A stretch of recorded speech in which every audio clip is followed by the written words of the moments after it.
आज हम पढ़ने जा रहे हैं work, energy and power, class 10 chapter 6 होता है। एंड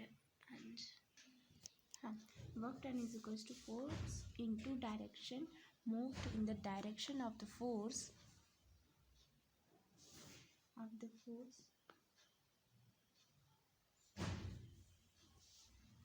तो हम यहाँ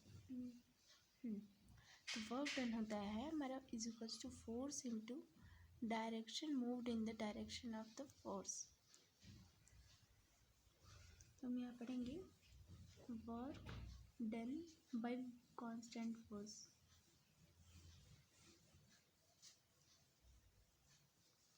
work done by constant force हमारा वर्क होता है F vector dot S vector is equals to F S cos theta. हम इसको एफ तो ये हमारा work done by constant force हो गया। अब हम पढ़ेंगे work done by multiple force. Work done by vertical तो वर्क डन नेट होता है F1 vector dot S vector in plus F2 vector dot S vector plus F3 vector dot S vector plus ऐसे जितने भी होंगे हम उनको equal कर देंगे। तो हम इसको W1 W2 3 लिख सकते हैं। तो हम नोट में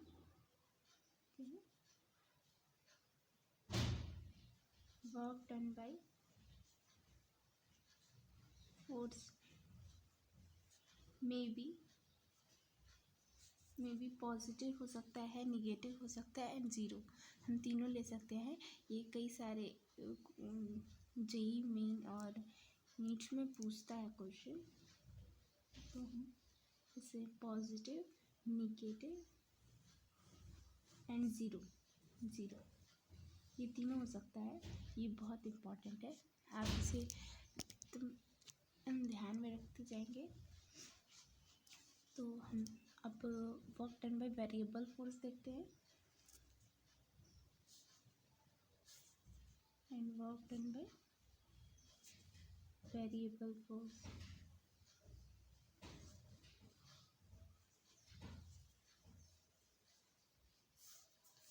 तो dW vector is equals to F vector dot DS vector.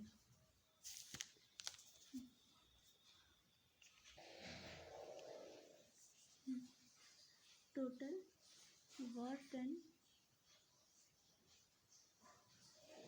in going from A to B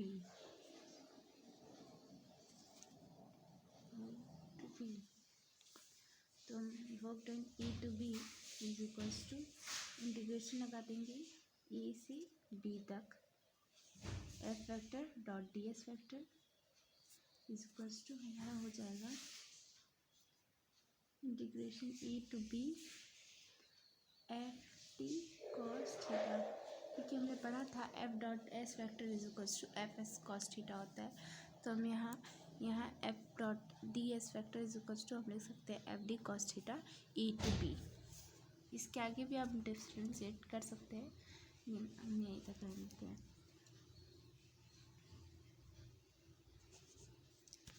हम लिखते हैं एरिया ऑफ, अगर किसी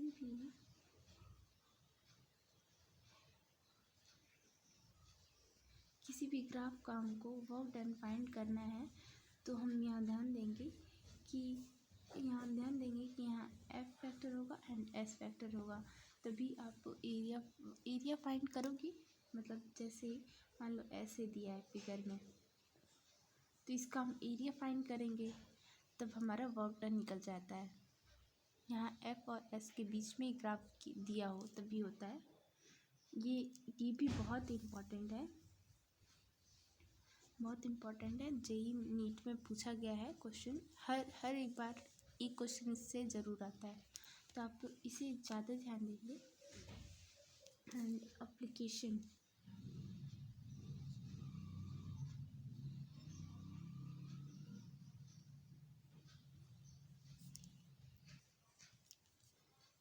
ऑब्जेक्ट है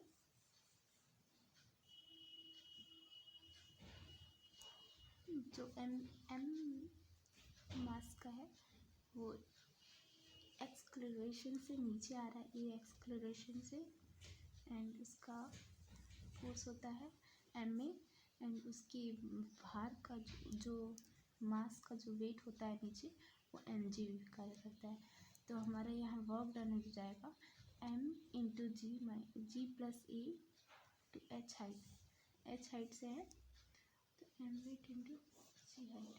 एंड हम सेकेंड देखते हैं, जब हमारा एक्सक्लरेशन ऊपर हो जाता है, ऊपर किसी वस्तु को खींचते हैं, यहाँ टी भी कार्य करता है, टॉर्क की फोर्स। मैंने पिछले वीडियो में बताया था टॉर्क की फोर्स क्या होता है, आप वहाँ से जाके देख सकते हैं। T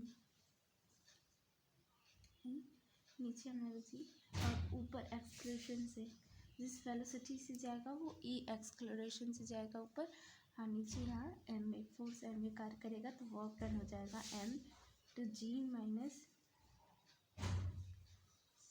minus A into H. ये हमारा फॉर्मूला हो जाएगा सेकेंड, जब हमारा एक्सक्लरेशन ऊपर की ओर, वस्तु जो हमारी ऊपर की ओर जाएगी, तो हमारा ये हो जाएगा फॉर्मूला। तो आइए अब अगला टॉपिक देखते हैं, एनर्जी। एबिलिटी टू वर्किंग, हम एनर्जी का शॉर्ट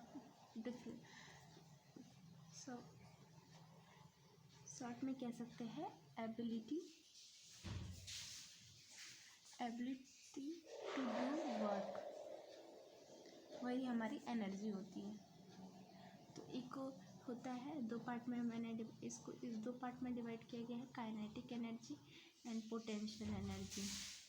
तो हमारी काइनेटिक एनर्जी बनेगी, काइनेटिक एनर्जी में भी हाफ एम वी स्क्वायर,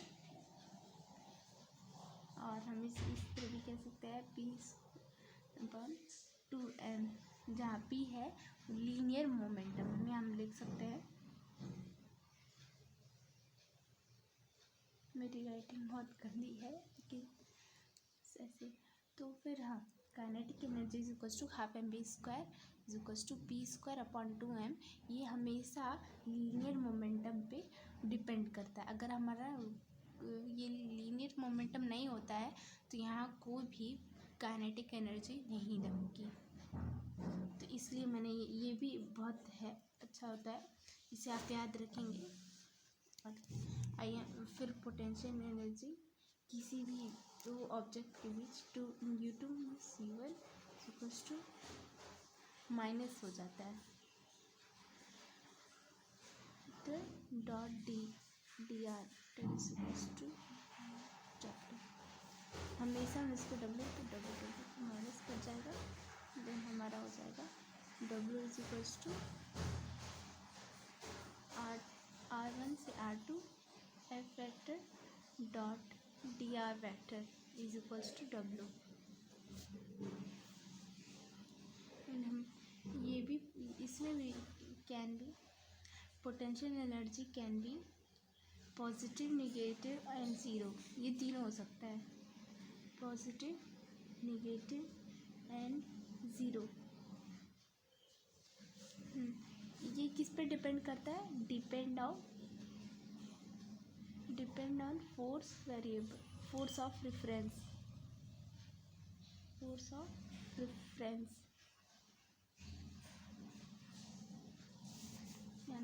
ऐसे। टॉपिक तो देख लिए, अब इसके आगे, हाँ पिछले वीडियो में हमने एक स्प्रिंग फोर्स पढ़ा था, वो मैंने बहुत ज़्यादा शॉर्ट में बता दिया, लेकिन ये यहाँ हम अच्छे से पढ़ेंगे। स्प्रिंग फोर्स हमारा क्या होता है, F is equals to minus k x, जहाँ के एक्स होता है स्प्रिंग कांस्टेंट होता है, वो स्प्रिंग की मोटाई और पतले पे निर्भर होता है कि हमारा स्प्रिंग कांस्टेंट होता है।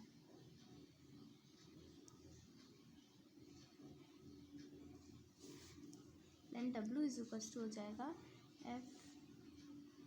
x1 से x2 minus k x d x. तो potential energy sorted in the string uf minus u final minus u initial is equals to half kx square. अब पढ़ेंगे वर्क एनर्जी थ्योरम.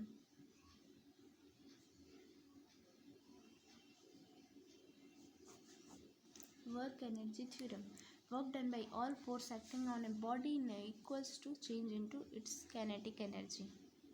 ठीक है, बस मैंने ऐसे बोल दिया है. W is equals to delta Q kinetic energy. तो W हमारा हो जाएगा हाफ m इंटू V2 नहीं V² माइनस U². इंटू नहीं होगा, गलती से लिख दिया, sorry for that. And W is equals to half m into V² minus U². अब एक टाइप्स ऑफ इक्विलिब्रियम होता है, मैंने उसको नहीं पढ़ा है, उसको हम नेक्स्ट वीडियो में देख सकते हैं क्योंकि वो थोड़ा अलग टाइप का है. उसमें डबल डिफ्रेंशिएशन होता है, तो थोड़ा मैंने अगले वीडियो में समझाएंगे. तो अब हम इसके बाद पढ़ेंगे पावर. पावर क्या है? स्केलर क्वांटिटी है. The time doing work is power. Okay, तो P is equals to d W by d t. D W क्या है? वर्क डन है. और तो SI यूनिट हो जाएगा हमारा, वॉट हो जाएगा, और वॉट और जूल पर सेकेंड भी देख सकते हैं क्योंकि ये वर्क है तो वर्क को हम जूल में बोलते हैं, और टी हमारा टाइम है तो जूल पर सेकेंड. एंड सीजीस पे भी कभी कभी किसी कहीं कहीं पूछ लेता है तो अर्ग पर सेकेंड. ये हमारा सीजीस यूनिट है. ये एक इम्पॉर्टेंट चीज़ बताते हैं हम लोग.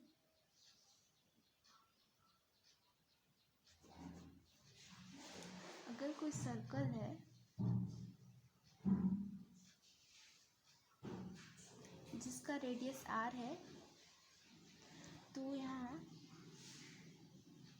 पे फोर्स जो होगा √GR, एंड जो बॉटम पे फोर्स होगा वो सबसे ज़्यादा मैक्सिमम होता है √5GR. यहाँ फोर्स जो होता है वो बहुत मिनिमम होता है, और यहाँ जो फोर्स लगेगा वो √3GR के बराबर होगा. और इसी के ऐसे यहाँ भी जो फोर्स लगेगा वो इसी के इक्वल होगा √3GR. ये बहुत इम्पोर्टेंट है, मतलब कि ये भी बहुत इम्पोर्टेंट है, देख सकते हैं इसको. और हमने एक ट्रिक भी बनाया है, साइन 37 डिग्री. आपने कई सारे बुक में दिया होगा 37, 53 ऐसे आता है. तो sine 53 degree equals to 3/5 and cos 53 degree 4/5 is equals to cos 37 degree. ये हमारा इम्पोर्टेंट होता है. हर मैथ में भी फिजिक्स में भी बहुत जगह इम्पोर्टेंट है. देखिए हमने एक ट्रिक बनाया है 3 से 3. अगर साइन 37 डिग्री दिया है तो 3 डिग्री हो जाएगा, और ये हमारा कॉस है तो 5 हो जाएगा. एंड साइन है तो 5 नीचे आ जाएगा, और ये 5 नीचे आ जाएगा. तो ये आप ध्यान में दे सकते हैं. आप इसे याद भी कर सकते हैं, याद ही करना सही ज़्यादा सही रहेगा. कोलिजन, एक इलास्टिक कोलिजन होता है और एक इलास्टिक होता है. इनइलास्टिक कोलिजन होता है. यहाँ पोटेंशियल होता है एंड काइनेटिक एनर्जी. यहाँ काइनेटिक कंजर्व होता है पोटेंशियल एनर्जी में, यहाँ भी कंजर्व होता है, यहाँ भी कंजर्व होता है, यहाँ कंजर्व नहीं होता है. तो ये भी बहुत इम्पोर्टेंट है. ऐसे पूछा जाता है कि इलास्टिक एनर्जी पोटेंशियल एनर्जी में कन्वर्ज होता है, तो हाँ पोटेंशियल एनर्जी में कन्वर्ज होता है। तो हम यहाँ फॉर्मूला देखेंगे, E is equals to V2 minus V1 upon U1 minus U2। Figure से समझा देते हैं हम। ये क्या है, V1, ये V2, मतलब हो जाएगा ऐसे टक्कर के बाद U1 and U2 and then हमारा इलास्टिक कोलिजन होता है।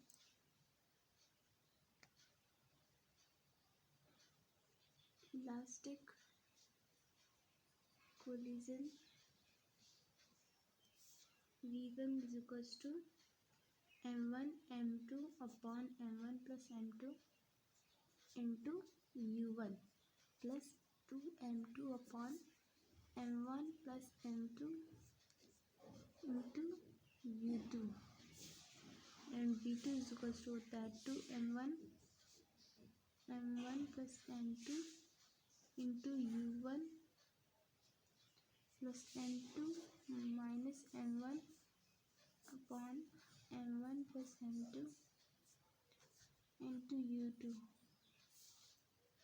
ये हमारा इम्पोर्टेंट हो गया। तो आज का वीडियो, अगर आपको वीडियो अच्छी लगी हो तो लाइक करो और चैनल को सब्सक्राइब करो।